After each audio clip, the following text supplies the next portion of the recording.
To create a document in Canva, if you look at the visual sheets here, you can see that there's a document type. You want to click on this doc type.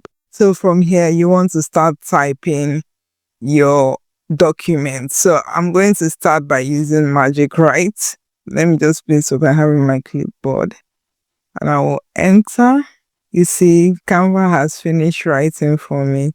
I'm just going to click on insert. I'm not going to tell it to do anything. You can see that my document is already laid out for me, and Canva even went one step further to beautify it for me. To edit this header, you just click on it and you'll see this editing toolbar.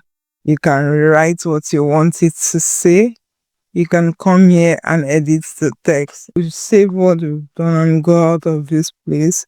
You can come in here and start working on the document. If you click on this place, you'll see that the heading is selected. If you want to change it to heading 2, it has changed your heading to heading 2. Let me take it back to heading 1. You can start typing your text. This person shows you that you can see things that you want to do here. If at any point you want to add a page break, you can just quickly add it with Ctrl Enter. Once you're done with this document, you want to click on Export here and go over to Download. If you come to the file type here, you will see that it's selected PDF standard and our page size is an A4 page size. So it says the document may look different when downloadable. Set a page size to stay consistent. Try page setup. So let's try that.